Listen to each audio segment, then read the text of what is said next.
Igual o menino birrento. Não estou cantando. E de repente Deus me visitou através de uma música que chama Prece, que está no CD. Uma música linda que fala de Nossa Senhora. A música me emocionou tanto. Vocês conhecem? A música me emocionou tanto, mas tanto.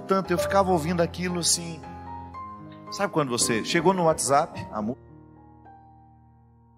Não me lembrava quem foi que tinha me mandado. Na época, ouvi. Passou o tempo. Depois não me lembrava nem mais quem tinha me mandado. E eu queria encontrar a música de novo e não consegui. E aí, por acaso, eu encontrei um link de um vídeo no Instagram. Da cantora cantando a música. E aí eu fiquei muito impactado. Não sabia quem era. Aí fiquei com vontade de gravar o disco por causa dessa música. Falei assim, eu acho que está na hora por causa dessa música. Eu quero gravar. Liguei para a Jô, que trabalha na Sony, falei, Jô, tem uma música que chama assim, o vídeo está lá no Instagram, tenta descobrir quem é essa menina para a gente pedir as autorizações, quem sabe a gente consegue. Se ela permitir, eu vou começar o disco. Ah, tá bom. Em pouco tempo, conseguiu falar com a menina. E aí, um belo dia, uma amiga minha, lá do Rio de Janeiro, me passa um WhatsApp e falou assim, verdade que você vai gravar a música da Lília? Assim, quem é Lília? Ela falou assim, a menina da música da Nossa Senhora que você gostou. Falei, claro, por quê? Ela está aqui do meu lado. Falei, como assim? Falei, é minha amiga. Já achei o mundo pequeno ali, né? Eu falei assim, mas diga para ela que essa música mexeu muito comigo, que Nossa Senhora me visitou poderosamente através dessa canção. Diga para ela que foi um presente de Deus saber que eu posso gravar. Aí nessa, não, peraí um minutinho que ela quer falar com o senhor. Aí ela falou assim, Padre Fábio, que prazer. Aquela história, aquela experiência. Padre, quando eu fiz essa música, eu mostrei ela para o meu marido. E como eu canto música popular brasileira, eu nunca imaginava que o meu público poderia gostar dessa música. Só que aí no dia que eu mostrei para ele, eu falei assim, mas eu vou dizer uma coisa para você, do fundo do meu coração. Eu fiz essa música, mas eu tinha muito desejo que ela um dia fosse gravada pelo Padre Fábio. Olha isso. Isso uns 3 meses depois da primeira vez que eu tinha escutado. Aí fiquei muito emocionado na época, na hora, no momento, nem que ela falava isso, porque primeiro o meu desejo de cantar aquela música que eu não sabia de quem era, como Nossa Senhora me visitou o coração naquele momento, como ela me trouxe Deus ali, sabe como uma mãe te põe no colo de Deus e fala, meu filho, descansa, porque a música fala isso.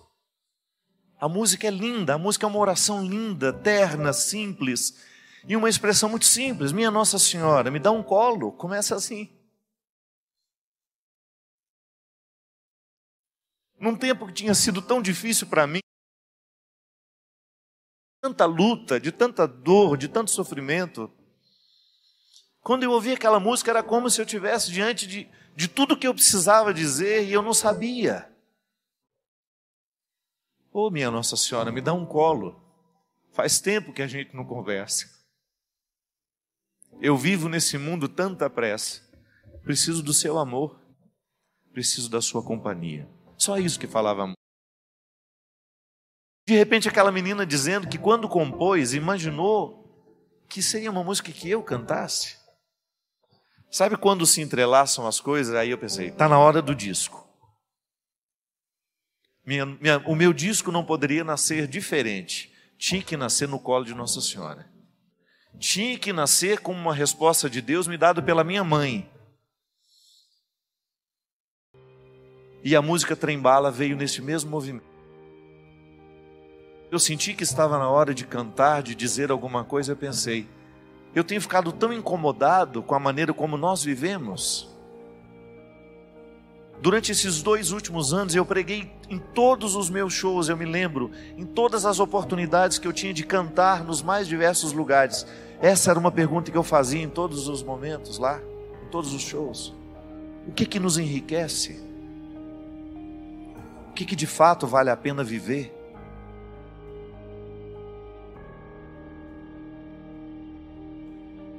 que traz significado ao nosso coração? Onde vale a pena a gente perder o tempo? Perguntinha cruel. Eu me olhava, eu me via e eu me perguntava: eu estou vivendo a vida que eu preciso viver? Eu estou fazendo escolhas que de fato correspondem àquilo que me pede o coração? Aí quando eu vi o trem-bala, eu pensei: meu Deus, como nós precisamos dessas frases simples. Como nós precisamos refletir o trivial. Tamanha a pobreza que nós estamos vivendo. E é impressionante como ela emociona tanta gente. Ela não tem nada de sofisticada. Nada. A Ana, que é a menina que fez essa música, que também tem uma raiz bonita com a Canção Nova, que depois eu fiquei sabendo, que ela, quando ficou sabendo, quando ela disse, né, sim, que eu poderia gravar, também não imaginava que ela pudesse conhecer o meu trabalho. Aí agora, há pouco tempo, numa cartinha que ela escreveu, bem bonitinha, dizendo que ela se alimentou muito espiritualmente do CD Filho do Céu.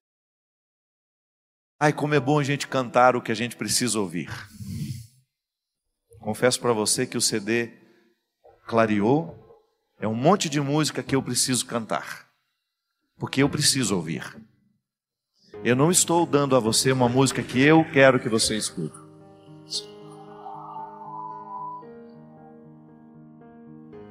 O CD Clareou é um conjunto de músicas que eu preciso cantar, porque eu preciso.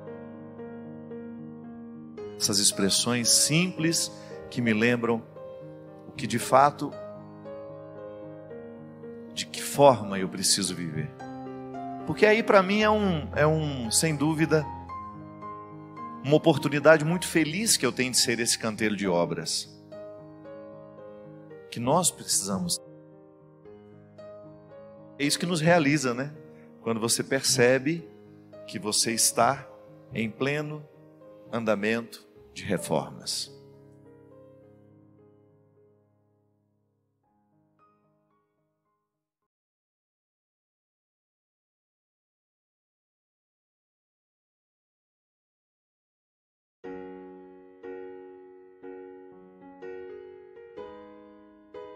Uma pessoa que me escreveu disse que não gostaria de ser identificada. Ela me escreveu, ela me disse assim: padre,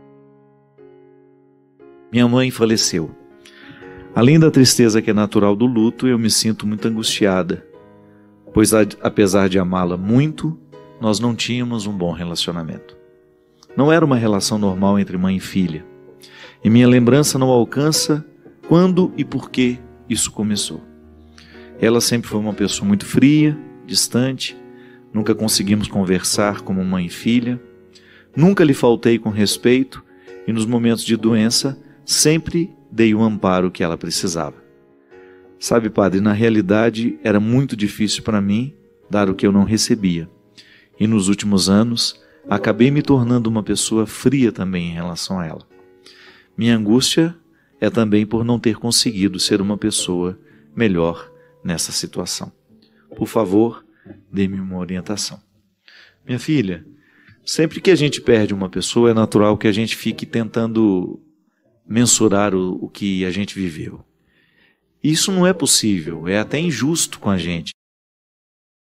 Toda vez que eu tento, toda vez que eu volto os meus olhos para o passado, eu tenho uma tendência muito natural em atribuir culpas, atribuir responsabilidades, como se isso fosse modificar alguma coisa, né? O fato é que, à medida que nós estamos vivendo, nem sempre nós somos livres o suficiente para modificar as nossas atitudes. Eu falava aqui para vocês no início, né, que muitas vezes eu não sou capaz de modificar uma atitude porque eu não sou suficientemente livre para compreendê-la. E relação de mãe e filha passa muito por isso. Nem sempre mãe é livre no momento que está sendo mãe. E filho também nem sempre é livre no momento que está sendo filho. Pode estar condicionado pelas forças do momento, pelas dificuldades que são próprias daquela hora, ou até mesmo das crises normativas que nós enfrentamos ao longo da nossa vida. E você tem razão. Muitas vezes nós não sabemos localizar o porquê da dificuldade com a nossa mãe. Eu preguei um retiro na semana passada e eu falava da experiência que nós fazemos de Deus a partir da experiência que nós fazemos de nós mesmos. E há um momento do retiro em que eu convidei as pessoas que estavam ali comigo a pensarem nos papéis que seus pais exerceram na sua fé. Porque quando eu digo que Deus é Pai, é natural que eu convoque a imagem que eu tenho de Pai. A palavra Pai vai me reportar ao Pai que eu tive na terra. Deus é Pai. Naturalmente eu penso na minha experiência com meu Pai. Tantas vezes eu tenho dificuldade de fazer uma experiência com Deus amoroso porque minha relação com meu pai não foi boa. Eu preciso me libertar disso. Eu preciso pensar que os condicionamentos do meu mau relacionamento com meu pai humano não podem ser transferidos. Esse relacionamento ruim não pode ser transferido para a minha relação com Deus.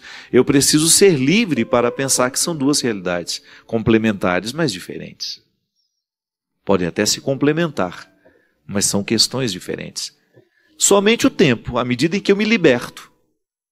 Porque eu vejo muita gente não acreditar em Deus porque tiveram dificuldade de acreditar em seus pais.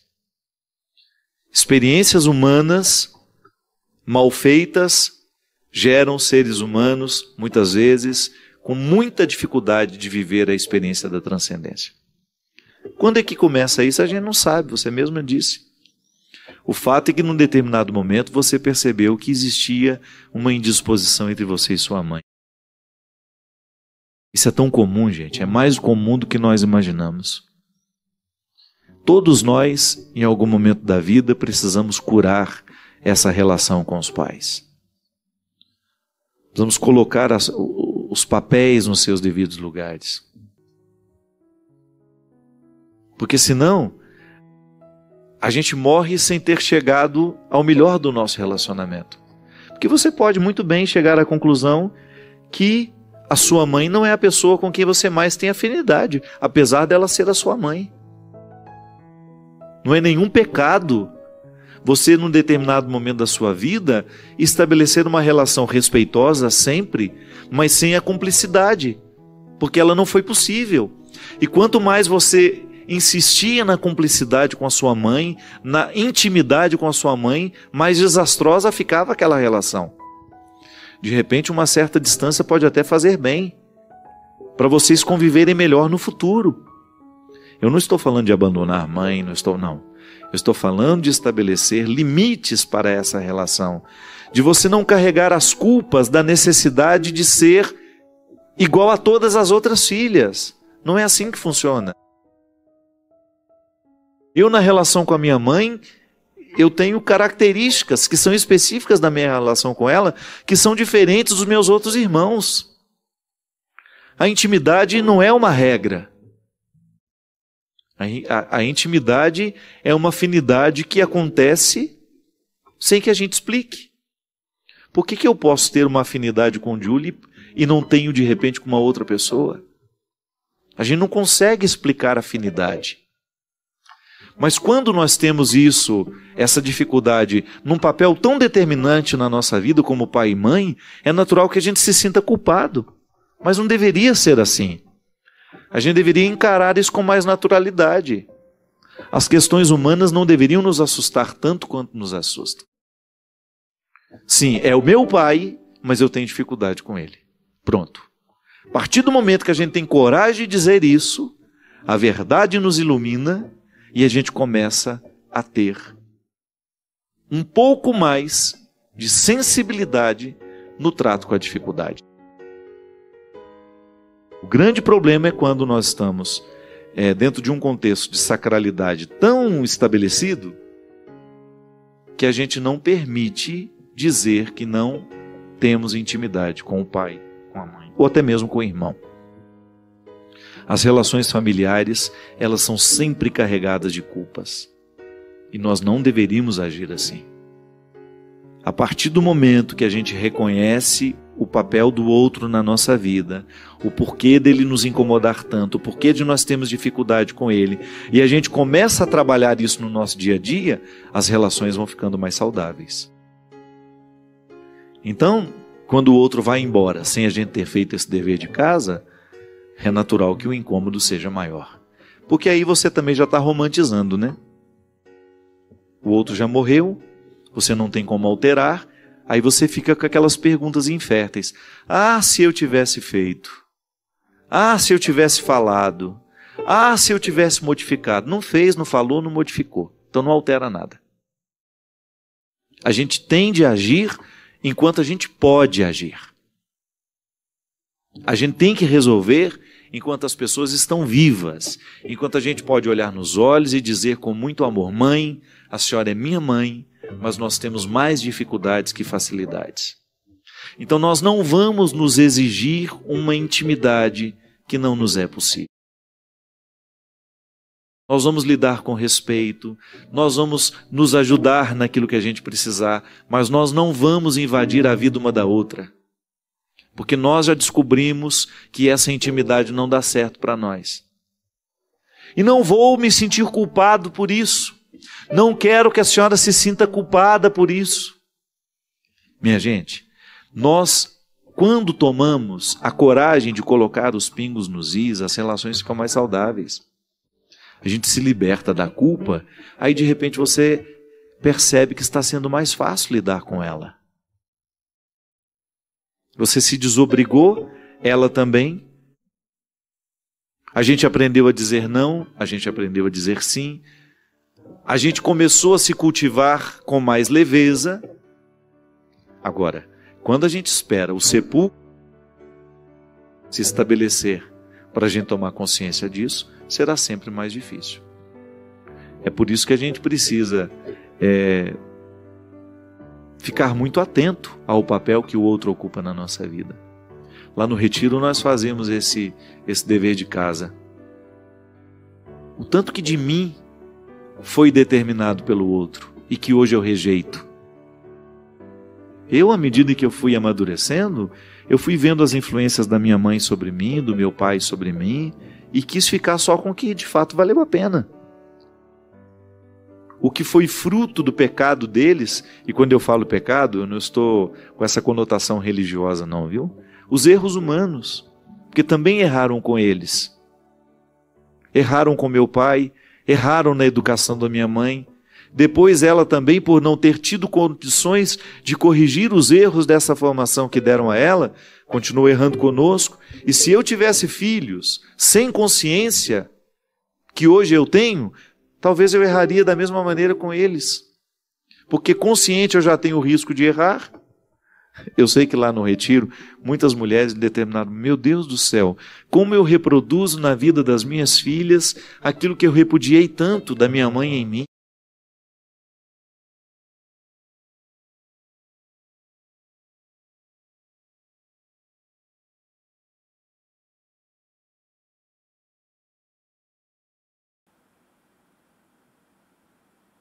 Chegar até o fim de um vídeo desses é por si só um exercício de paciência e entrega. Obrigado por você ter vindo até aqui. Comenta aí nos comentários a sua cidade, o seu país. Inscreva-se, compartilhe, deixe o seu like, porque cada pequena ação dessas ajuda essa mensagem a seguir adiante. Valeu? Um grande abraço a todos e até o próximo vídeo. Tchau, tchau!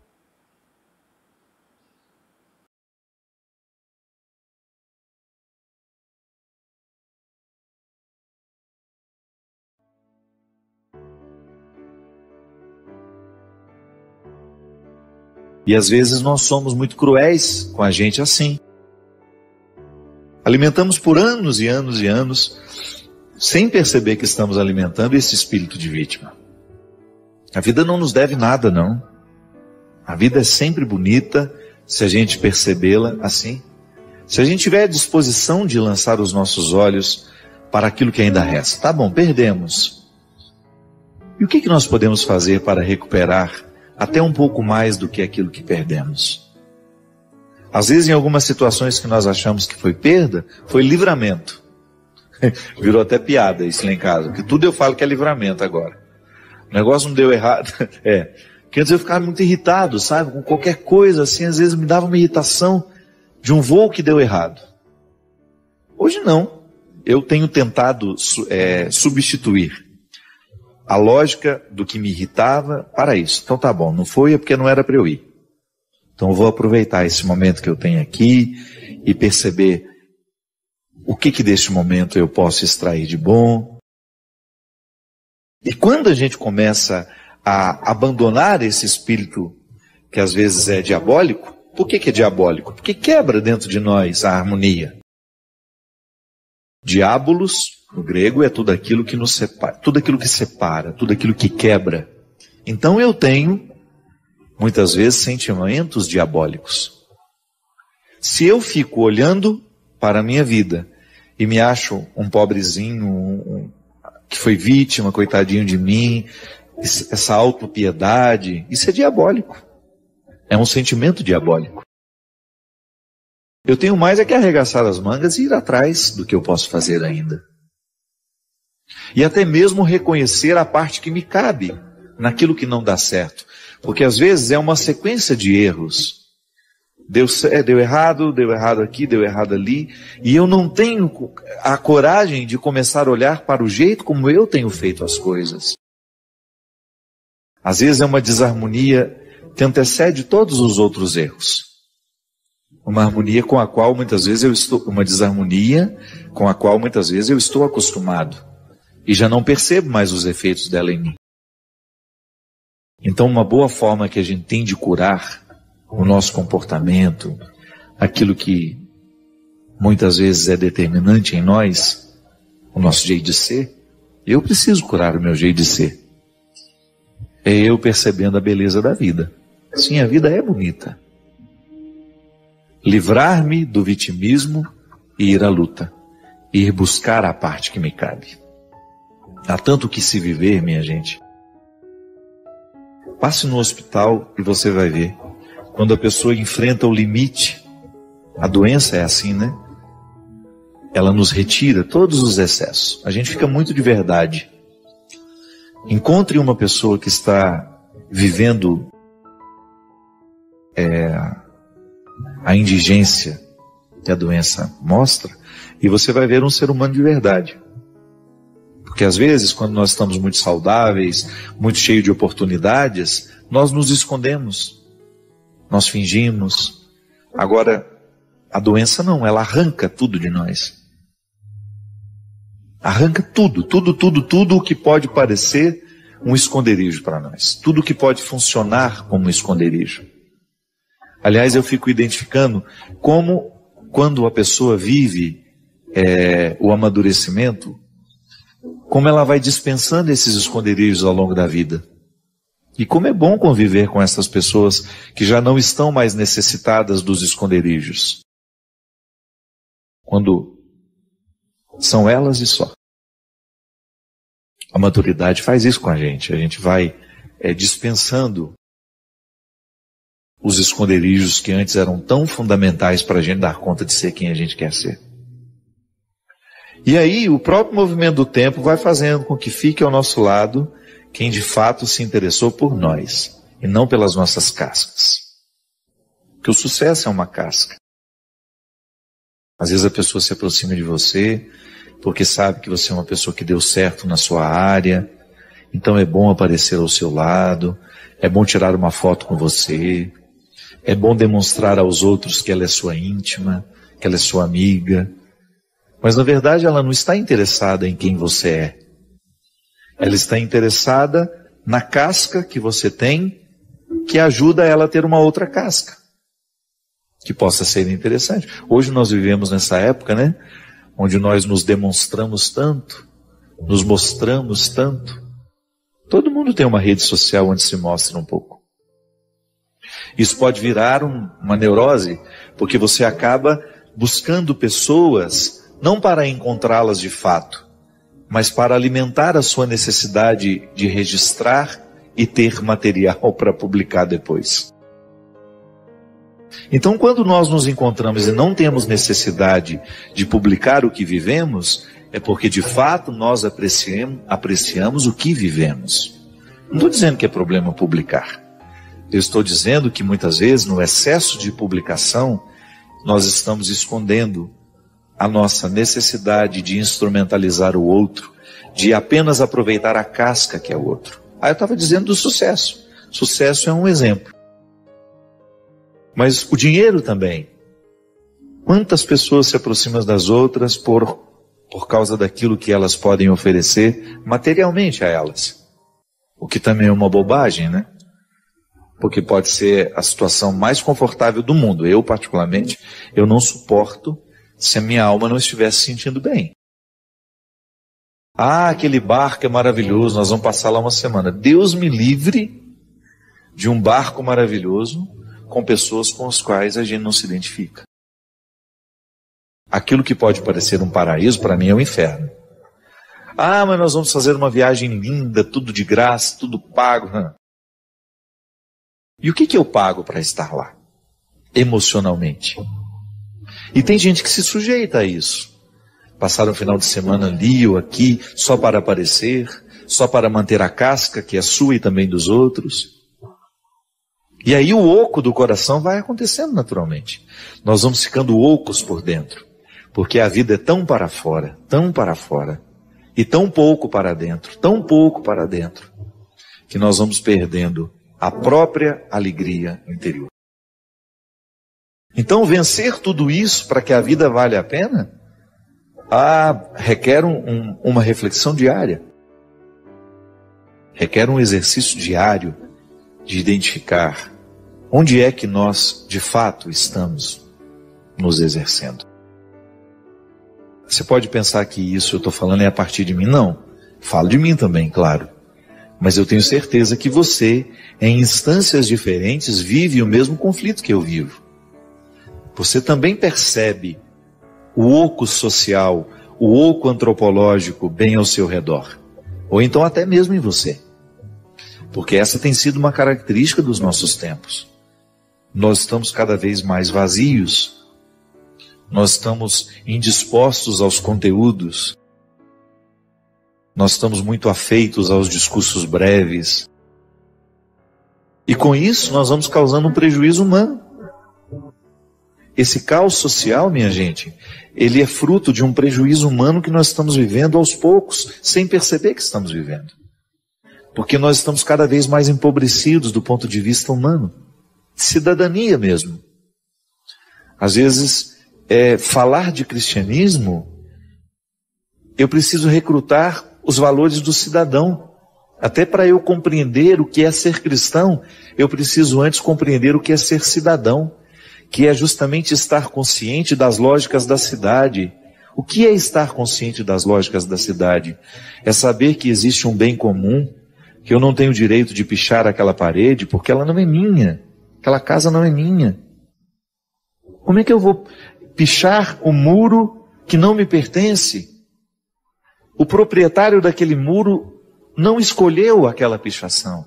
Ele não pediu para que alguém fizesse. Aí nós vamos lá, nos sentimos nos direitos de comprar os nossos sprays e sair pichando a casa dos outros.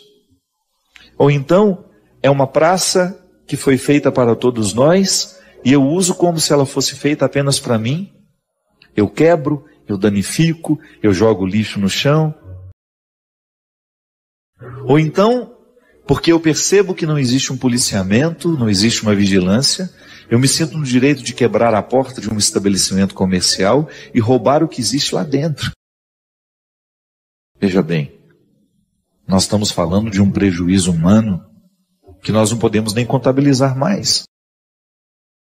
Porque é aqui que nós estamos ficando pobres, com a qualidade das pessoas. Sabe quando você percebe que um filho está ficando delinquente? Quando você percebe que uma criança, já pequena, ausente de regras, ausente de aprendizados que possam colocar nela uma moral natural, sabe, um impedimento ético, para que ela não prejudique o outro, para que ela não mate o outro, para que ela não roube o outro. Aprendeu de criança. Era a pergunta do Alexandre Garcia, né? Que país nós estamos construindo que nos dá o direito de quebrar todas as regras sociais para um benefício particular, para uma comodidade particular? Porque estamos ocos, estamos vazios, estamos bobos, estamos superficiais, estamos fúteis. E essa futilidade, essa superficialidade tem causado um prejuízo social terrível.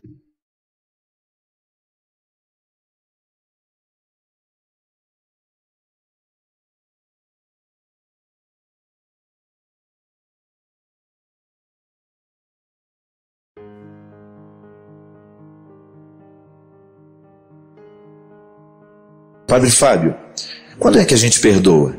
Quando a gente esquece ou quando a gente aprende a conviver com quem ofendeu? Com as duas realidades, minha amiga. O perdão, ele tem que atingir o nosso jeito de interpretar o outro. Por isso que ele tem que ser uma espécie de esquecimento para quem tem mais facilidade, porque está muito ligado ao temperamento, né, à personalidade da pessoa. Então tem gente que hoje viveu uma experiência aqui e amanhã nem lembra mais. E às vezes, quem é assim, tem um padre que eu amo muito, não vou dizer o nome dele não, convivi com ele muito tempo. E no início eu ficava tão assustado que eu achava ele grosso. Ele falava de um jeito muito rude com a gente. Mas depois eu descobri que aquela palavra rude que ele proferia não correspondia aos sentimentos que ele tinha. É um homem doce, um homem extremamente sensível, um homem que não guarda rancor. Então veja bem, é uma personalidade. Às vezes ele machucou alguém aqui hoje, ele nem sabe que machucou, porque é o jeito dele ser. O outro ficou lá todo ferido, todo machucado, porque é muito sensível, muito assim, mas ele nem sabe que machucou. Por exemplo, essa pessoa geralmente tem uma facilidade muito grande de esquecer. Esquece que machucou e esquece que foi machucado também. Mas tem gente que não. Então o perdão, ele precisa ser trabalhado. Nas pessoas que têm a facilidade de esquecer, o melhor é esquecer mesmo. Você olhar para aquela pessoa de um jeito novo. Porque se toda vez que você olha para ela, mas você já fez isso, você já fez aquilo, cria um clima de desconfiança, né, que não permite o outro ser novo. Agora há um jeito diferente também. Quando nós temos dificuldade de esquecer, a gente precisa então trazer o outro para a nossa vida da mesma maneira como você disse. Eu aprendo a conviver com aquele que me machucou. Como é que você vai aprender a conviver? Neutralizando para que você dê ao outro a oportunidade de ser novo. Mesmo que de vez em quando você se recorde daquilo que ele fez, mas você não vai permitir que a recordação, já que você tem dificuldade de esquecer, você não vai permitir que a recordação fique determinante sobre o outro. Um erro na vida não pode se transformar numa vida de erros. Às vezes nós fazemos isso com as pessoas. Um erro que ela cometeu contra a gente começa a ver aquela pessoa o resto da vida a partir daquele erro que ela cometeu. Então, eu não aprendi a conviver com ela. Eu não dei a ela uma oportunidade de superar o que eu sabia sobre ela. Porque nós vamos nos machucar. Nós não somos perfeitos. E o interessante é que, quanto mais você precisa perdoar, quanto mais você perdoou, mais você descobre que aquela pessoa é essencial na sua vida. Porque se não é essencial, minha gente, você manda ela embora uma vez e nunca mais ela volta.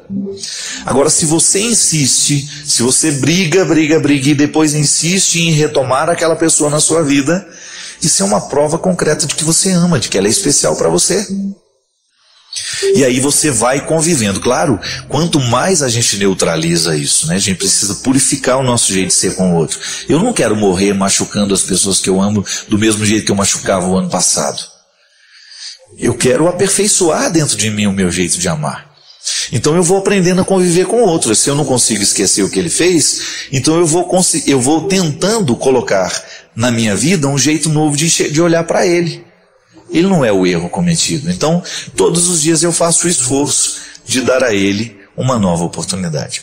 É assim que a gente vence, né? É assim que Deus nos trata. Não pode ser diferente, né? Você imaginou se Deus desistisse da gente?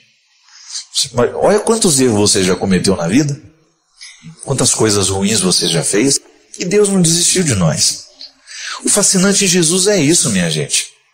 É a gente descobrir que Ele tem um olhar novo para nós todos os dias. Isso é salvação. O diabo nos olha do mesmo jeito. Isso é condenação. Ele nos olha do mesmo jeito com os olhos pessimistas. Você não vai dar certo não, viu? Você vai errar de novo. É assim que o diabo nos olha. Mas Deus nos olha de um jeito novo. Deus nos olha sorrindo todos os dias como se Ele não estivesse se recordando do que a gente fez no passado.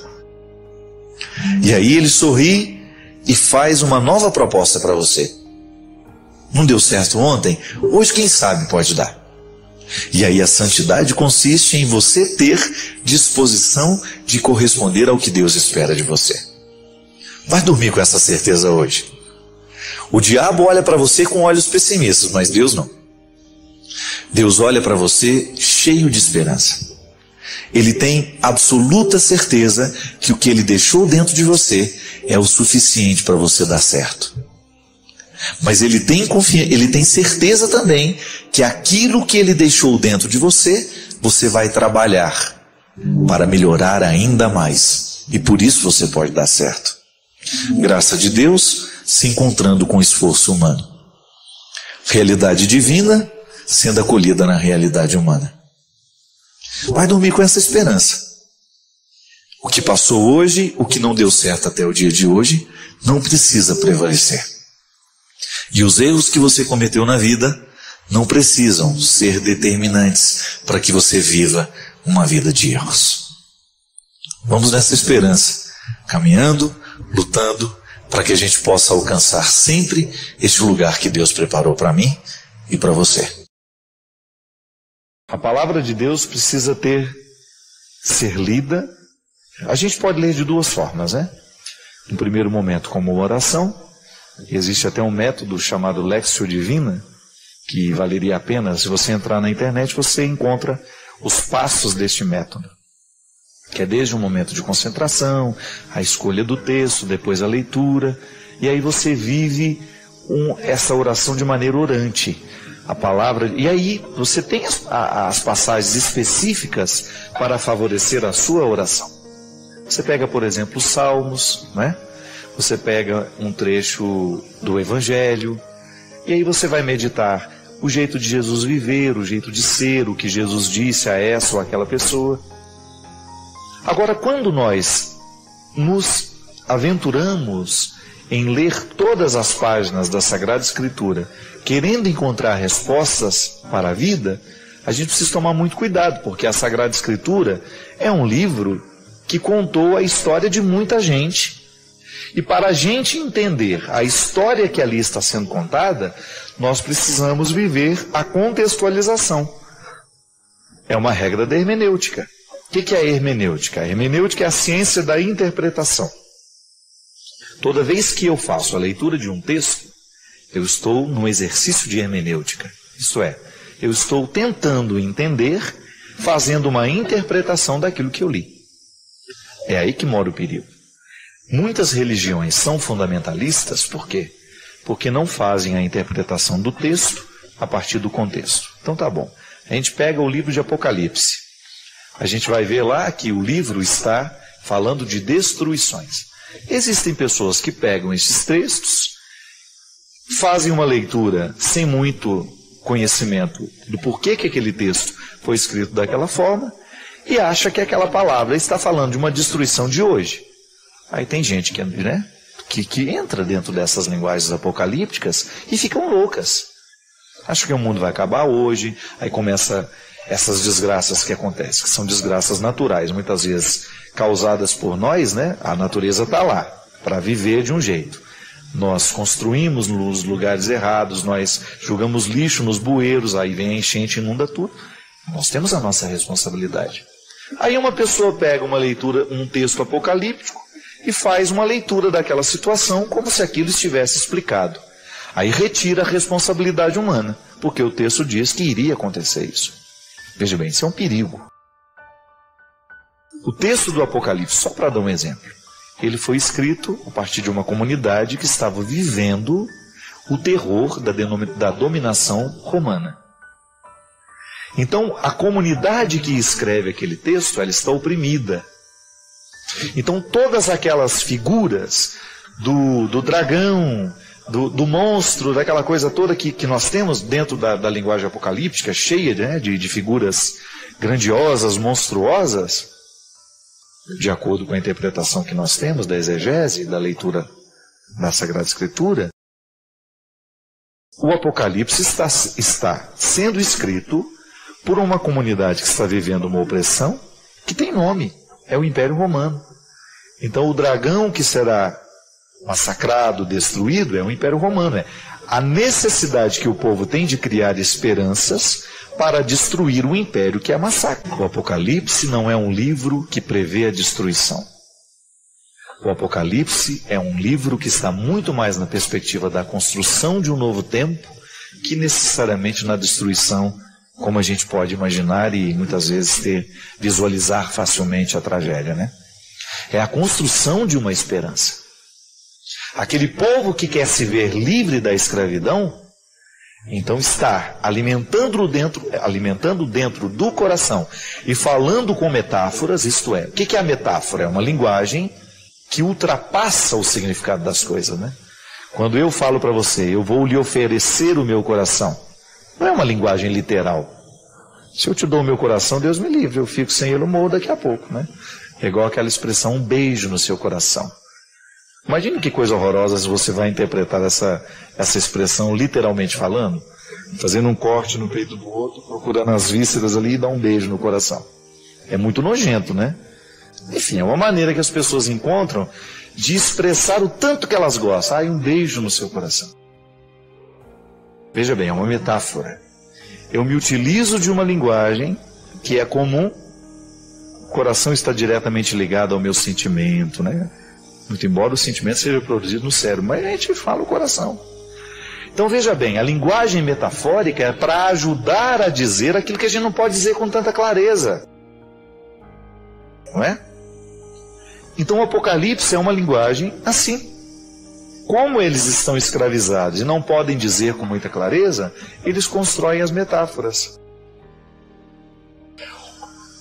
O império que vai ser desarmado, que vai cair, que vai ser destruído, esmagado, é o Império Romano. O contexto da dominação que as pessoas sofriam naquela época. Mas aí a gente pega e faz uma leitura ao pé da letra, vira um discurso horroroso mesmo. Eu me lembro que quando eu era pequeno, eu fui vítima de uma pregação assim. Uma mulher entrou lá em casa e começou a pregar que o mundo ia acabar. Imagina eu pequenininho lá no canto do sofá, ouvindo aquela pregação. Minha mãe sentou todo mundo no sofá, vamos ouvir a pregação da mulher. A mulher fez um mal terrível para nós, né? Ao invés de nos anunciar esperança, né? Desejo de vida nova, vamos melhorar o nosso coração para a gente ser mais fraterno, para a gente ser mais solidário, que é o que a religião precisa fazer. Ela meteu medo em nós e foi embora, bonitona. Nós ficamos lá 3, 4 noites sem dormir, achando que ia cair um meteoro lá em casa. E a minha mãe não tinha conhecimento suficiente para desmentir. Ficamos no meio da mentira durante muito tempo. Então é muito perigoso. A leitura da Sagrada Escritura precisa ser muito responsável. Não faça nunca uma interpretação ao pé da letra. Porque a interpretação ao pé da letra, quando você retira aquela frase do contexto, você corre o risco de perder o fundamental, a compreensão mais ampla, né? Como a gente poderia dizer. Obrigado pela sua companhia.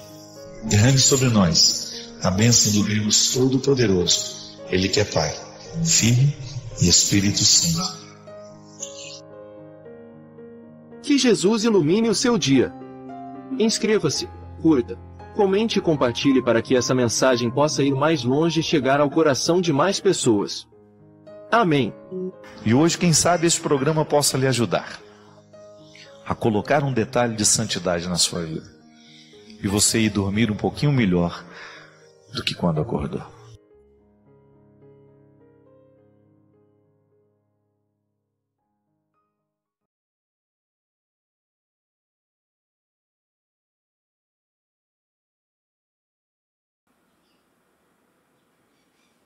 Chegar ao fim de um vídeo como esse é algo extremamente raro. No mundo acelerado, você parou, ouviu e refletiu, e isso já te coloca entre os poucos que realmente estão presentes. Se essa experiência teve algum valor para você, comente aí nos comentários a sua cidade. Deixo o convite para você se inscrever e compartilhar com alguém que também esteja buscando mais do que apenas distração. Valeu, um grande abraço e até mais. Tchau, tchau.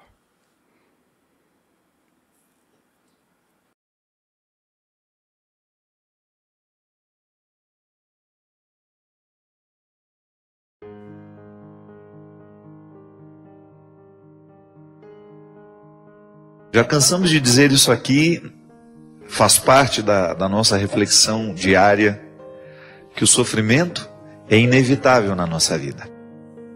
Porque somos criaturas, porque somos falíveis, porque somos precários. E não é nenhum problema a gente reconhecer isso. Às vezes a gente interpreta de maneira muito equivocada o sofrimento como uma consequência do pecado. Eu gosto de ver além. O sofrimento, ele é natural em todo aquele que é criatura. Porque nós sofremos de limites. Nós não somos perfeitos. Mas ao mesmo tempo, o sofrimento pode ajudar essa imperfeição a ter sentido. Quando nós descobrimos naquilo que nos machuca, de maneira sábia, como diz a música, as pedras que podem ser lapidadas. O ser humano, minha gente, ele tem uma capacidade de superação impressionante. Chamam isso de resiliência, né? Eu já expliquei isso aqui. É igual o inverno. Nós estamos numa época muito bonita. Se você sobe a Campos do Jordão, você vai ver que as árvores estão todas nuas. Caíram as folhas. Porque não é tempo de vaidade. Se aquela árvore quiser sobreviver, ela não pode insistir em manter as folhas verdinhas. Você olha para aquela árvore e você até tem a tentação de pensar, morreu. Acabou. Pode descer o machado nela aí que não serve para nada. Vamos fazer lenha. Mentira. Aí quando você chega final de agosto, início de setembro, aquelas árvores já estão todas renovadas. Aquilo que parecia morto está cheio de vida agora. Minha gente, nós precisamos fazer a mesma coisa toda vez que nós somos visitados pelos invernos da vida. A gente precisa se concentrar no essencial. O que nos mantém de pé? Aí você começa a elencar e você vai riscando as bobagens que nós vamos assumindo ao longo das nossas vidas. O que nos mantém de pé? São os compromissos sociais? O que nos mantém vivos? São as festas que a gente participa? Tudo isso é importante quando nós temos condições. Se você passa por uma dificuldade financeira, por exemplo, você tem que cortar custos. Não é assim que funciona? Porque se você não corta custos, você vai à falência. Ah, tudo bem, eu tinha condições de ter um jardineiro, eu tinha condições de ter uma pessoa que me ajudava na cozinha e eu tinha uma arrumadeira.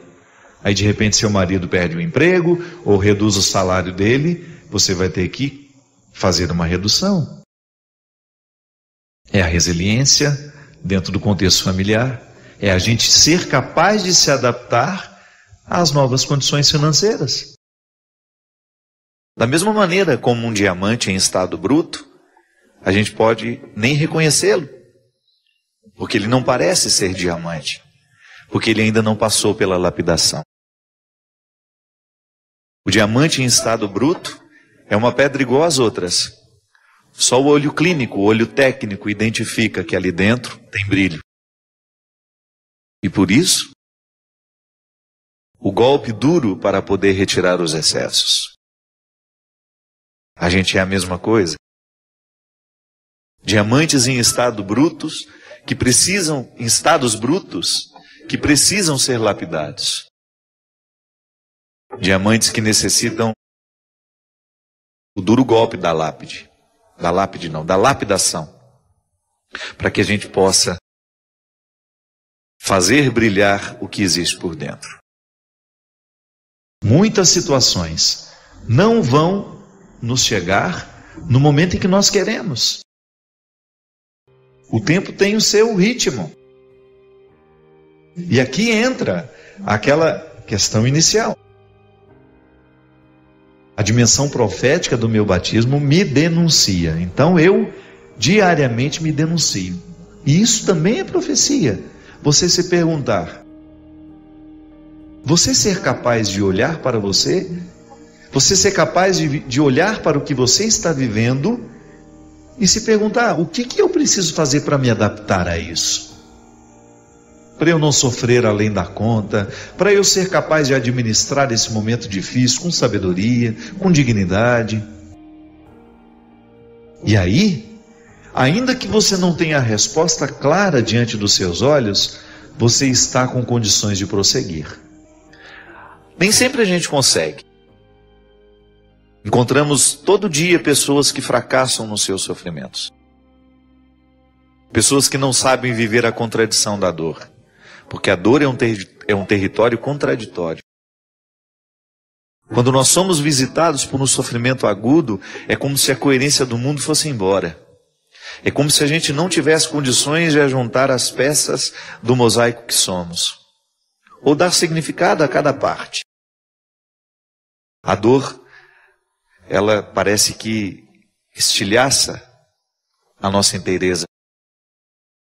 Porque às vezes a gente, por causa da dor que sente, a gente toma decisões precipitadas. Eu mesmo acompanhei um caso de uma senhora que perdeu o marido e o filho num acidente, e ela já aos 50 e poucos anos, queria de toda maneira adotar uma criança, imediatamente à morte, à perda daqueles entes queridos. É claro que não é sábio fazer um negócio desse. A opção por adotar uma criança não pode ser uma maneira de fugir da minha dor. Porque quando uma pessoa que nós amamos é retirada do nosso meio, o nosso mundo perde a coerência. Mas essa perda pode ser temporária. Quando pela força da ressurreição nós começamos a resgatar a memória daquele que nós amamos e que nos deixou e trazemos essa pessoa para o nosso dia a dia de outra forma, que não é mais física, não é mais material. É impressionante, minha gente, como é dom de Deus em nós a resiliência. A vida é assim mesmo, nós somos criaturas, nós adoecemos, nós morremos. E é claro que esse é um alento, eu sei que é um conforto para o coração da gente pensar: Deus me tirou. O que Ele dá, tudo que nasce um dia morre. É claro que a gente não gostaria que morresse tão cedo, a gente gostaria que todo mundo morresse velhinho, doente na cama em casa, né? Sem aquelas aparelhagens de UTI horrorosas, estendendo uma vida que nem é vida mais. A gente gostaria que todo mundo que a gente ama morresse lá com 100 e poucos anos e apagasse como se apaga uma vela, sem sofrimento, mas não é assim.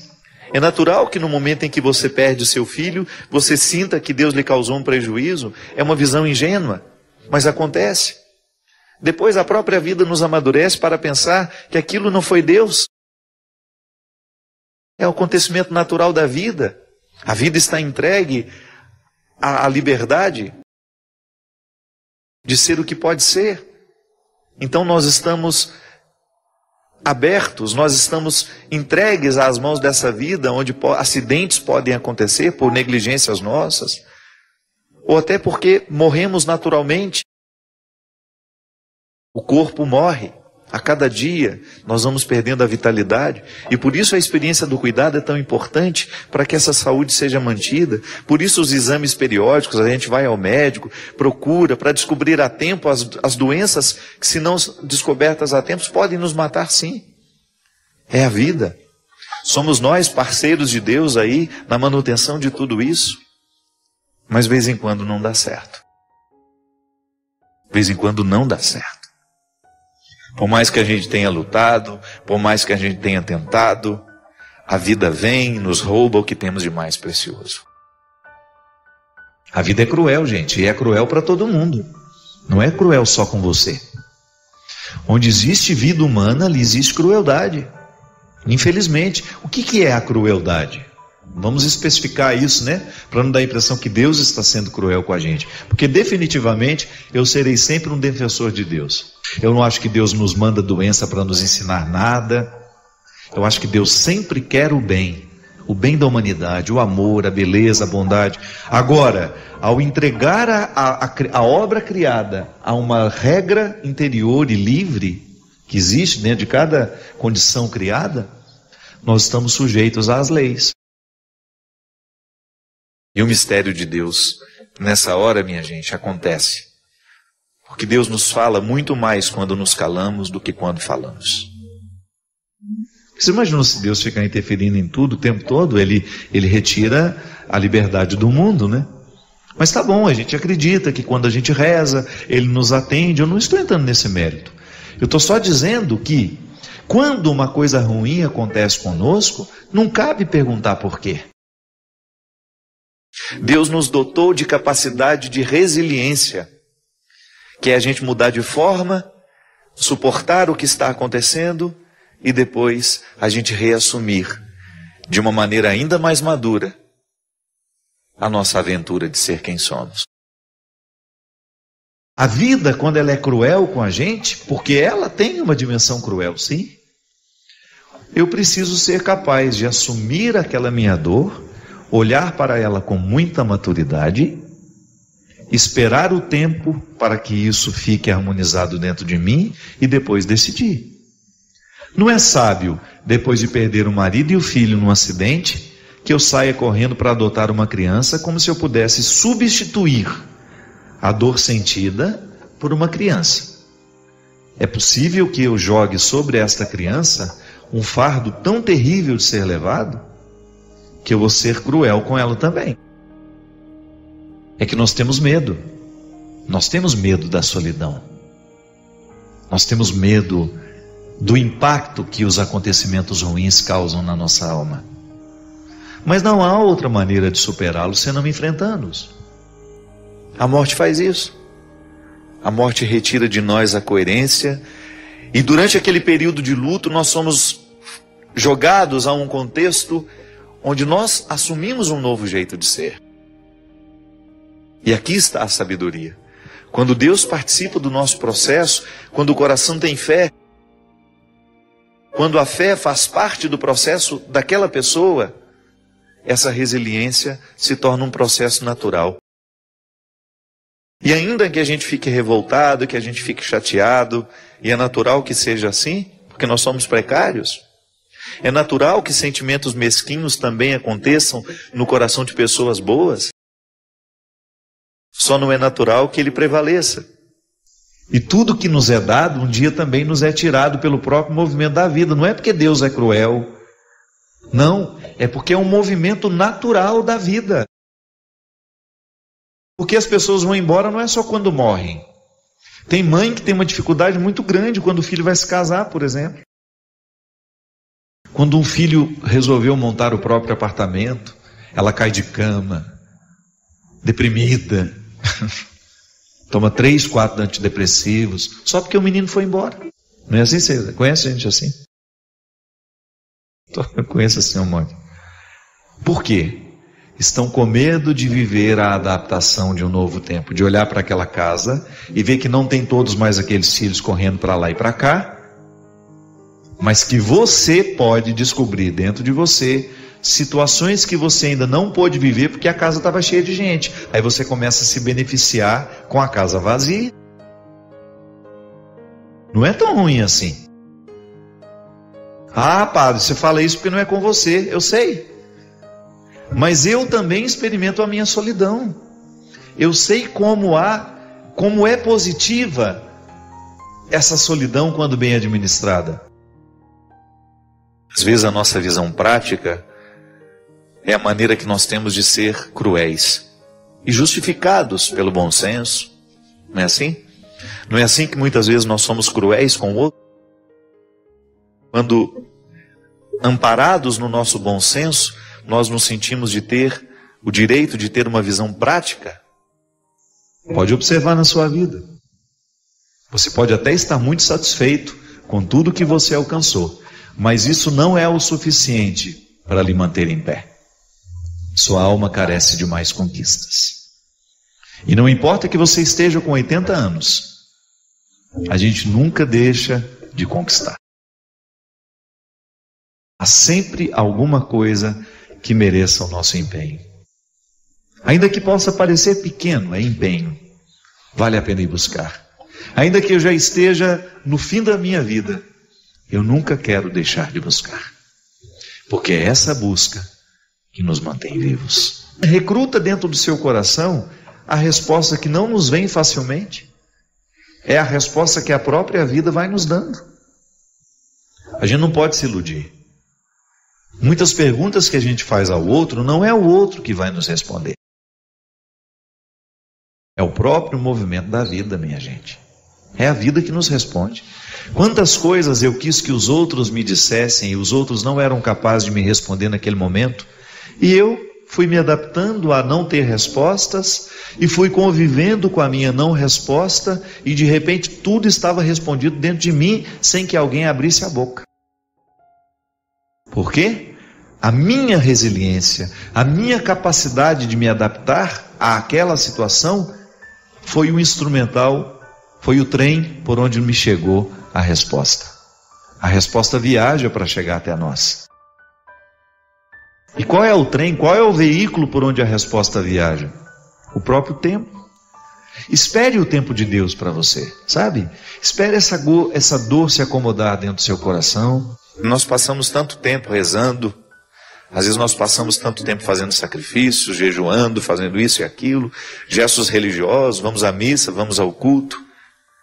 Toda essa luta nossa religiosa para poder um dia ter o direito de dizer que nós já temos um coração que sente pelo menos alguma coisa do que Jesus sentiu. Todo o empenho da religião, do processo religioso em nós, é para nos dar condições de dizer isso. Hoje eu consigo sentir, ainda que seja só 10% do que Jesus foi capaz de sentir. Que era justamente a capacidade que ele tinha de se identificar com os imperfeitos, de amá-los, de não rejeitá-los, de querê-los por perto, de curá-los, de fazê-los amigos. Porque isso é que conta, minha gente. Não é o tanto de resposta que nós achamos, mas é a condição que a gente tem para prosseguir. A vida é assim. Não é fácil para você, não é fácil para mim, mas nós queremos prosseguir. Eu não quero ficar parado. Eu não quero ficar estacionado no meu processo humano. Eu quero ter condições de dar passos diariamente na direção desse futuro que me espera. Eu quero prosseguir. Eu quero avançar. Eu quero me superar diariamente. Eu quero saber um pouco mais do que já sei. Para isso eu leio, para isso eu estudo, para isso eu não me contento com o último livro lido, eu quero outro. O que nos move é a gana. Bem administrada, é claro, né? Porque senão vira ganância. A gana, o desejo, a vontade de ir além. E o que é o desejo? É a satisfação? Não é não. O desejo não é a satisfação, o desejo é a ausência. O que me move não é o que eu tenho, o que me move é o que eu não tenho. E isso é fantástico. O que nos move como pessoas não é o que nós já alcançamos, é o que ainda não temos que nos move. Não é assim? Na nossa vida espiritual afetiva é a mesma coisa. De vez em quando nós somos abatidos pelas dificuldades e nós precisamos viver a resiliência.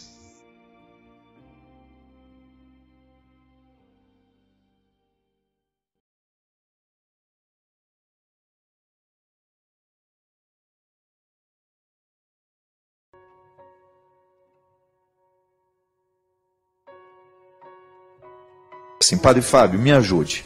Estou com um problema muito sério com a minha mãe, que parece não estar muito bem de cabeça. Não sei o que fazer. Fico com medo de contrariar. E ela já está num momento de vida muito difícil. Ela esquece meu nome, não sabe quem eu sou, pergunta se a irmã dela esteve aqui, por que eu deixei a irmã ir embora. Me orienta, por favor, eu não sei mais como tratar minha mãe, pois a irmã dela já faleceu há muito tempo E ela só fala das pessoas que já morreram. Ela está com 84 anos e eu não sei mais como agir com ela. Minha filha, o idoso, quando ele começa a apresentar esse tipo de esquecimento, você pode levá-la ao médico, ela tem sintomas que indicam que ela está com Alzheimer, né? A gente sabe que o Alzheimer é uma doença muito severa, que atinge a memória, que apaga justamente essa capacidade de saber o presente e projeta a pessoa para as realidades mais distantes, aquelas que ela viveu na juventude. É como se uma parte do cérebro, essa que está, onde estão registradas todas as informações do passado, ele continua muito vivo, mas o presente parece que está totalmente apagado. Todos nós que temos idosos em casa, precisamos ficar muito atentos com a saúde mental dessas pessoas. Porque muitas vezes o Alzheimer ele começa com pequenos esquecimentos e ele vai acentuando. E se a gente não toma uma providência, a gente não leva para detectar se é isso que está acontecendo, a gente corre o risco de dar um tratamento muito desumano aos nossos velhos, não compreendendo muitas vezes o esquecimento que é natural da vida, mas ao mesmo tempo tratando esquecimentos sérios que são frutos de doença, como se fossem coisas, enfim, como se ela estivesse apenas esquecida e na verdade ela pode estar sofrendo de uma doença muito séria que é Alzheimer e que só pode ser diagnosticada a partir do momento em que ela fizer uma avaliação com... É neurologista, né? Que cuida disso, né? Neurologista. Então, todo mundo que tem um idoso em casa, seria bom, de vez em quando, fazer um check-up, levar ao médico para poder dar a ela o direito de envelhecer bem. Aliás, minha gente, eu fico pensando no quanto muitas vezes nós não tratamos os nossos idosos como idosos, né? Você observou que esse ritmo frenético de vida que nós temos, às vezes nós queremos impor às pessoas de mais idade? Eu acho isso tão cruel, né? Eu acho muito bonito ser velho, sempre achei. Falo isso sem nenhuma demagogia, porque eu gosto da velhice. Eu gosto de conversar com velhos, eu tenho um carinho muito especial por velhos. E às vezes fico pensando que o ritmo de vida atual acaba colocando para eles uma imposição tão cruel, né? Às vezes nós queremos deles a mesma rapidez do raciocínio que nós temos, ou às vezes nós queremos que eles estejam prontos para realizarem funções para os quais eles não estão mais aptos. É natural que na vida a gente vá perdendo as habilidades. Eu acho que o amor é isso. É a gente saber compreender que naquele momento da vida, o outro não pode corresponder àquilo que eu espero dele. Não é? E a partir do momento que você descobre que já não pode esperar mais dele aquilo que ele lhe dava no passado, você começa a administrar um novo jeito de amar. Aí eu volto à minha velha frase, eu gosto dessa frase. Amar é entrar no tempo do outro. Então, se o outro está lento e eu preciso estar ao lado dele, eu tenho que perder a minha pressa. Porque senão eu nunca vou me encontrar com ele. Eu posso até tê-lo ao lado, mas não o tenho comigo. Né? Já observou isso? Que às vezes as pessoas estão do lado, mas elas não estão com a gente? Porque não é a presença física que garante a companhia, mas é aquele vínculo que a gente não enxerga, né? Mas que a gente sente. Ele está comigo, ainda que não diga nada. Quantas vezes nós lidamos com pessoas doentes, que já não podem falar, que estão às vezes num estado vegetativo, que já estão muito debilitados, e você tem aquela sensação de que a pessoa ainda está com você. Porque é algo mais forte que a presença se impõe. Né? E a velhice é um tempo assim, que você vai descobrindo esse novo jeito de ser e de estar. Volto à questão do início do programa, né? É um novo jeito de fazer, é um novo jeito de ser. E eu acho que só quem ama é capaz de compreender as mudanças da vida. O amor é isso. Ele vai nos dando condições e disposição, sobretudo, para compreender, para acompanhar o processo da mudança do outro. E é justamente muito ingrato, muito injusto, quando a gente não sabe acompanhar o processo do outro. Quando eu quero exigir que o outro me ofereça aquilo que ele já não tem mais condições de me oferecer. E isso não é só para os idosos não, viu minha gente? Muitas vezes os nossos relacionamentos ficam fragilizados por isso. Então, naquele momento, o seu amigo está passando por uma dificuldade muito grande. Ele não pode lhe oferecer amparo do mesmo jeito que ele lhe oferecia quando ele estava bem. Então, aí inverte um pouco, né? Quantas vezes na minha vida eu descobri que era hora de ser pai da minha mãe? E isso não estou falando de agora, não. Porque minha mãe é minha filha assumida, né? Invertemos a situação, eu não vejo problema. Que de vez em quando ela é minha mãe, naquilo que ela pode. Quando eu deito a cabeça no colo dela, quando ela chega em casa e eu a abraço, faço um carinho nela, eu tenho a minha mãe de volta. Mas eu não tenho nenhum problema em reconhecer que o tempo passou e agora minha mãe precisa de mim como um filho que é quase o pai. E às vezes dentro de casa isso acontece. De vez em quando você vai descobrir que seu marido está precisando de uma mãe naquele dia. E você vai lá cumprir aquele papel de mãe. De vez em quando seu filho está precisando de você com uma intensidade diferente do dia anterior. Aí você vai atualizar o seu jeito de ser mãe e vai descobrir naquele momento da vida a maneira mais correta de ser a mãe do seu filho. Também já disse muitas vezes, o pai que funciona a partir de modelo único, ele corre o risco de não ser pai corretamente. Eu sou assim e não mudo. Cuidado, porque o jeito de ser pai que você está exercendo hoje, pode ser que não funcione daqui 2, 3 anos na vida do seu filho. Porque as coisas evoluem. Não é que você vai ficar laxo, vai perder a autoridade, não é não. É mudar o formato que você dá para a sua paternidade. Eu sou amigo, mas de vez em quando preciso modificar o meu jeito de ser amigo, o formato de ser amigo. Às vezes preciso ser mais duro, às vezes preciso ser mais manso, às vezes preciso acolher, às vezes preciso gritar, preciso dizer uma palavra dura, porque a amizade exige formatos diferenciados. Só assim ela pode durar. Não é isso?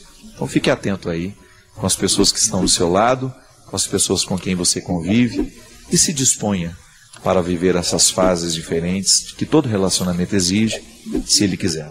Primeiro que é muita pretensão a gente querer entender tudo que a Bíblia diz, né? Aí vale uma regra que lá na faculdade a gente chama de hermenêutica, né? Nós não podemos entender o texto fora do contexto. Então toda vez que você ler alguma passagem bíblica, não interprete nunca ao pé da letra.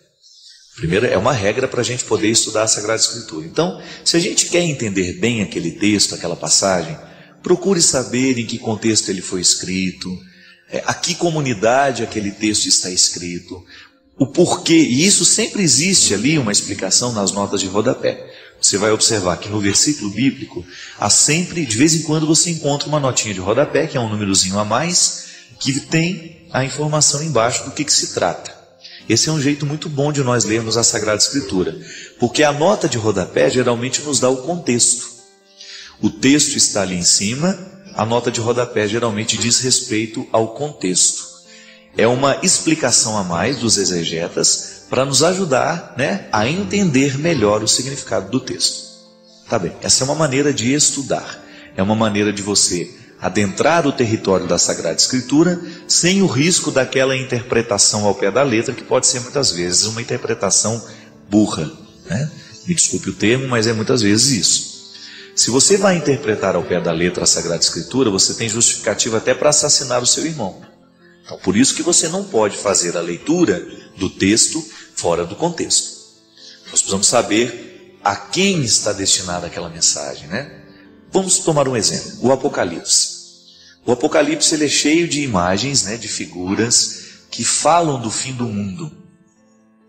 E tudo está construído para dizer que muito em breve, né, a linguagem é muito urgente, muito em breve toda essa realidade humana vai ser desmoronada e finalmente o poder de Deus vai ser instaurado no meio dos homens. Veja bem que o Apocalipse é uma promessa, né? Essa promessa apocalíptica, ela está diretamente ligada à promessa da instauração do reino que começa em Jesus. Como é que nós podemos analisar o Apocalipse? Se você vai analisar o Apocalipse ao pé da letra, ele já perde então o seu valor, porque não aconteceu absolutamente nada do que o Apocalipse estava prevendo para a comunidade daquele tempo. Porque os primeiros cristãos acreditavam que Jesus voltaria muito em breve, de dragões e de coisas, de monstros. Tudo isso aí são metáforas, isso é, uma linguagem para dizer o que não está ali, mas que é muito mais. Para demonstrar o desejo do escritor naquele tempo de demonstrar à comunidade que a força do Evangelho fará destruir toda e qualquer forma de opressão. Qual é o contexto da opressão apocalíptica? É o contexto justamente do domínio do Império Romano sobre o povo. Então veja bem, só que agora nós podemos fazer uma leitura apocalíptica diferente. Nós não estamos mais sob o poder dos romanos. O Império Romano já caiu. Os cristãos já estão livres para serem cristãos. Não é verdade? Nós já não estamos mais sobre as opressões do imperador. Só que hoje nós também vivemos impérios diabólicos que o tempo todo estão querendo massacrar os princípios cristãos. Nós estamos o tempo todo vivendo a partir de filosofias ateias, como você vê, por exemplo, a tentativa de legalização do aborto em diversos lugares do mundo, de maneira especial no Brasil, a pena de morte, enfim, uma série que a gente não vai discutir o teor dessas questões, uma série de realidades que são contrárias aos princípios da vida que nós cristãos acreditamos. Então, quais são os impérios que precisam cair por terra hoje? O império da injustiça, da desigualdade social, não é verdade?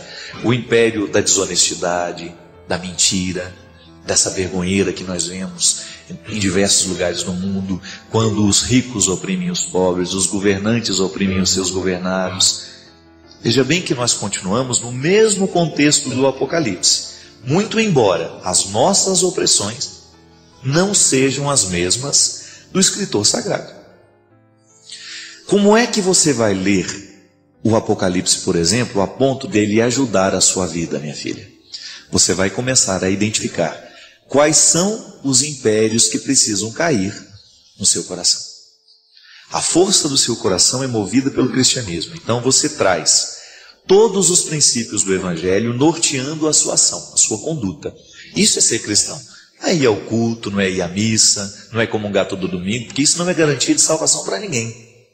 A garantia de salvação está naquilo que Jesus dizia. Vai chegar um momento em que não vai ser em Jerusalém, não vai ser neste monte, mas o verdadeiro adorador, isso é, o verdadeiro seguidor adorará em espírito e em verdade. Isso é, onde eu estiver, ali todo o reino de Deus estará legitimamente representado na minha pessoa, na minha humanidade. Então, se eu sou cristão, eu tenho que ser naturalmente uma pessoa de bem. Eu não posso querer o mal dos outros. Eu não posso ficar tramando contra os outros. Eu não posso esparramar a mentira pelo mundo. Eu não posso ser mais um propagador da infidelidade, da desonestidade. Não, porque eu assumi o compromisso de ser cristão. E eu levo essa igreja inteirinha de Jesus Cristo no meu comportamento. Eu dou testemunho de que eu sou um seguidor de Jesus. Cada vez que eu olho com maldade para alguém, desejo o mal daquela pessoa e até arquiteto uma maldade para ela, eu estou legitimando o poder dos impérios que o Apocalipse condena na minha vida e em mim. Veja bem que o ser humano é um território do sagrado. Eu sou o tempo todo um legítimo representante do sagrado. Mas se eu também me descuido, eu me torno um legítimo representante do diabólico. Não é assim? Então, no momento em que você, por exemplo, Eliana, vai fazer uma leitura da Sagrada Escritura, você precisa descobrir que essa leitura foi escrita, este texto foi escrito para falar a um povo de um tempo, e que ainda hoje ele continua falando a você de uma maneira diferente. Por quê? O texto não mudou, mas o contexto foi modificado. O contexto daquela época em que o texto está inserido é um contexto diferente do que você está hoje. Mas essa palavra de Deus continua falando a você. Por isso ela é sagrada. Por que ela é sagrada? Porque ela não morre. Ela é sagrada justamente porque ela está separada para comunicar sempre. Mesmo que mude o nosso contexto, mesmo que a interpretação deste texto seja diferente, ela continua nos movendo. Agora, a gente só precisa ter honestidade para que, de fato, a gente não se desprenda da palavra de Jesus. Qual que é o critério hermenêutico que nos dará direito de ler a primeira frase da Bíblia até a última e interpretá-la sem erro? É a gente nunca contradizer tudo o que a gente leu com a palavra de Jesus. Se em algum momento essa palavra está sendo interpretada na contradição da palavra de Jesus,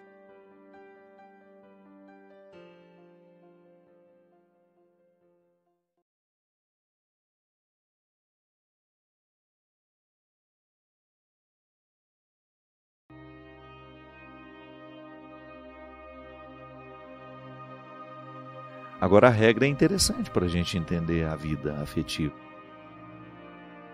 Por que eu tenho tanta dificuldade com aquela pessoa? É o resultado nosso. O encontro gera um resultado humano, existencial. Por que eu gosto tanto de estar com aquela pessoa? Por causa daquilo que ela provoca em mim quando ela me encontra. Existem pessoas que conseguem extrair de nós que as outras não conseguem. Eu estou passando por uma experiência muito interessante, que é de ser biografado. O biógrafo, que é o repórter Rodrigo Alvarez, aliás, eu me sinto extremamente honrado de ser biografado por um homem da grandeza do Rodrigo, do ponto de vista profissional, do ponto de vista humano, um ser humano extremamente capacitado, sensível. Rodrigo atualmente é correspondente da Rede Globo em Berlim, mas eu o conheci em Jerusalém, durante o Pentecostes do ano passado. E eu me lembro que eu fui dar uma entrevista para o Rodrigo, e antes da entrevista, fui até o Gilberto, da Obra de Maria. Pelo amor de Deus, conversa com o Rodrigo ali, que ele precisa depois fazer uma reportagem, e a gente acha que você, o senhor e o padre Reginaldo Manzotti é que deveriam conversar com ele. Aí tudo bem, ficamos ali batendo um papinho antes da entrevista, e ele ficou muito curioso com a minha maneira de ser padre no Brasil. E depois a nossa conversa continuou, mas não é isso que eu queria falar. Neste período de ser biografado, eu tenho que pôr minha vida na mesa, né?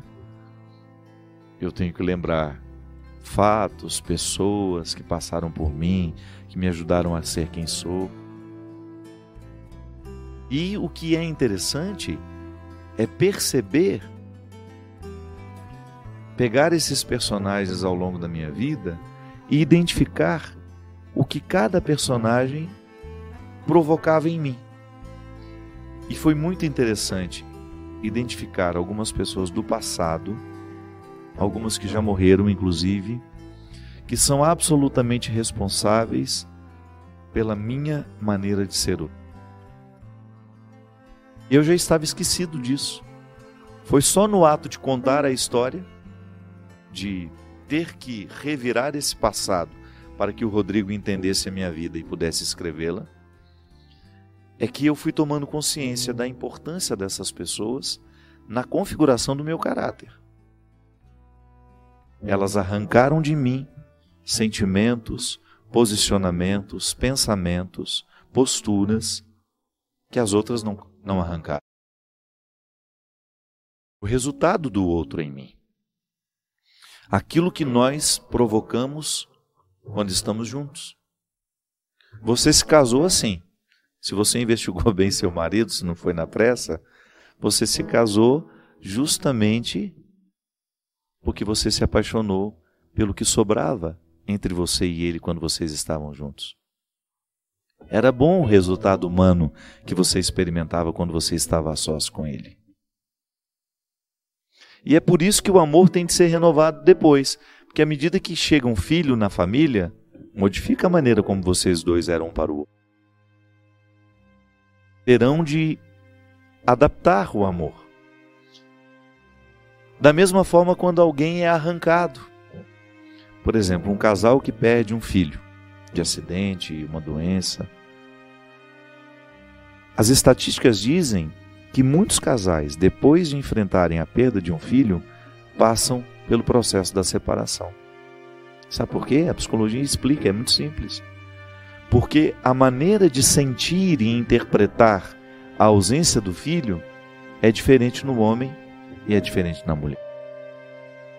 E às vezes não há entendimento, não há uma compreensão dessa diferença. Então, ou a mãe acha que o pai não está ligando para a perda, ou o contrário. Tudo vai depender da intensidade com que essa perda é sentida no coração de cada um. Não é interessante isso? Então, quando alguém chega, a relação dos dois é modificada. Mas também quando alguém é arrancado, a relação é modificada. É o que o outro provoca em nós. Então, Júlia, terá de investigar se essa, que para você é uma possibilidade de ser amigo dele e até mesmo uma necessidade, porque você gosta do resultado de quando você está com ele como amiga, mas não gosta do resultado quando está com ele quando namorada. Pode ser que na perspectiva dele ainda não seja possível essa amizade. São os mistérios do nosso sentimento, minha gente. O ser humano é muito misterioso. É muito enigmático. Né, minha Bia querida? Minha produtora querida. Ela está ali no fundo dizendo a verdade, Padre. Se estivesse sentindo profundamente o que eu estou dizendo. O ser humano é misterioso. É por isso que, gente, nós temos que frear muito a nossa língua para fazer julgamentos precipitados, para chegar a conclusões precipitadas. Nós somos puro mistério. A gente precisa muito mais se observar. É a observação que vai dando a gente condições, habilidade para lidar com o outro, para ser pai dele, para ser mãe, para ser irmão. É assim. Sem essa observação, a gente não chega nem a saber o que o outro provocava em nós. E você sabe que quando a gente tem essa sabedoria, esse pensamento um pouco mais profundo, a gente começa a entender até o porquê que a gente tem implicância daquela pessoa. Porque é natural, não tem como evitar. Algumas pessoas a gente é mais simpático, outras menos. Eu sei que algumas pessoas querem que eu não sinta isso porque eu sou padre. Me desculpe, não é assim que funciona. Eu não tenho direito de desprezar ninguém, não tenho direito de tratar ninguém mal da mesma maneira como você não tem. Não é porque eu sou padre. Não é porque eu sou um menino educado pela dona Ana. Agora, o meu sentimento de querer proximidade com esse ou com aquele, me desculpe. Isso é humano. Eu não tenho o direito de negligenciar a minha oportunidade de ser padre na vida de alguém. Mas eu tenho o direito, sim, de eleger os que participarão da minha intimidade. Não é porque eu sou padre que eu perdi esse direito, não é não. E é uma questão também de educação do outro e de maturidade entender isso.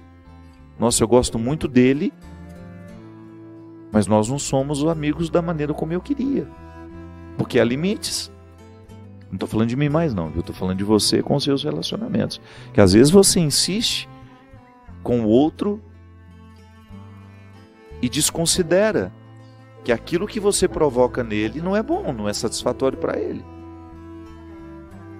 Pode ser que eu seja muito pessimista, né? Ou então que eu tenha um espírito de vítima, e aí quando eu me aproximo do outro que já teve isso também e que teve a possibilidade de vencer isso, aí ele enxerga em mim aquilo que ele não gosta nele, aí ele tem dificuldade comigo. É assim que funciona. Eu, por exemplo, quando eu começo a identificar as minhas dificuldades com este ou com aquele ser humano, eu inevitavelmente descubro aquilo que foi difícil em mim.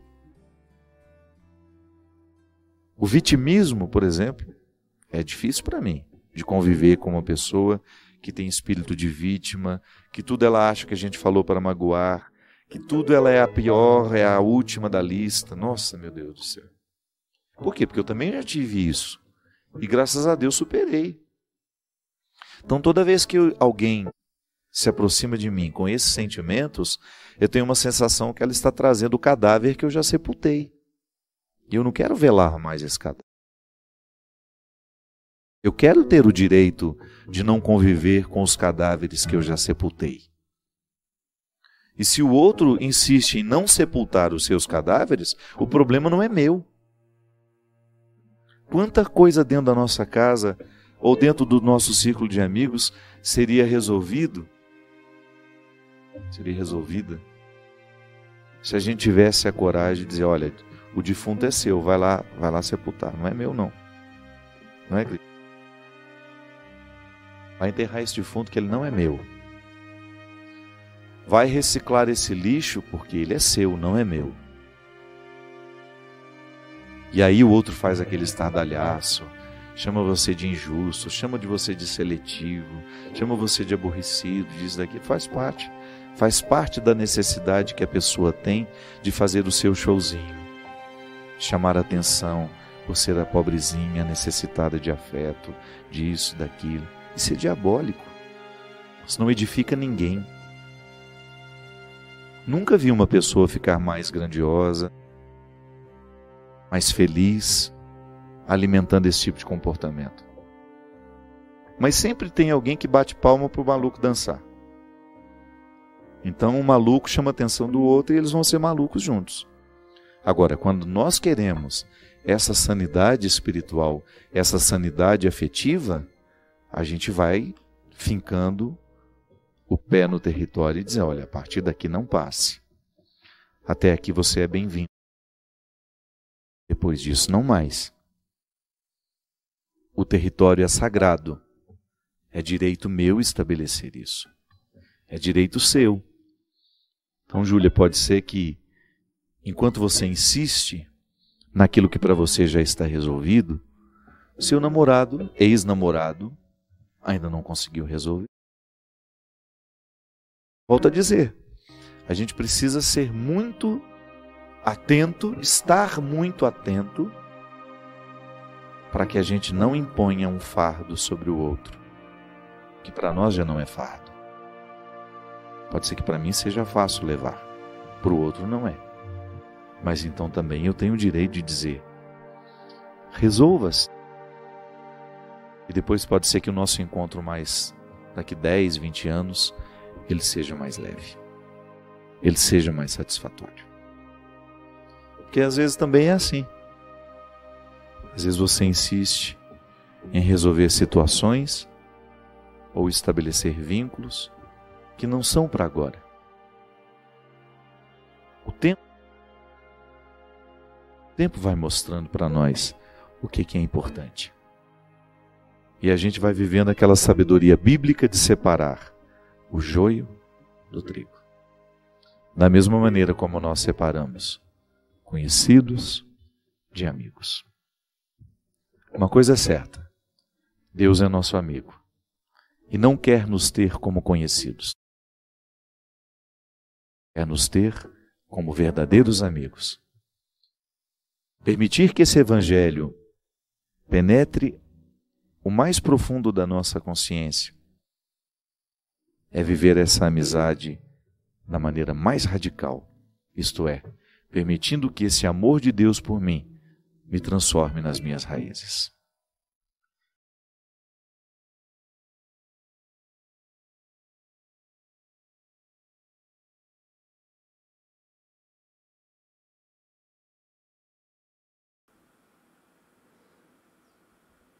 Meu amigo, minha amiga, você acabou de terminar um vídeo inteiro.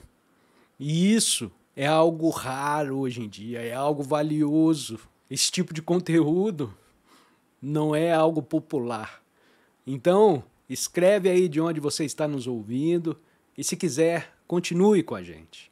Tem mais conteúdo nos links da descrição e, claro, né? Inscreve-se se quiser fazer parte disso.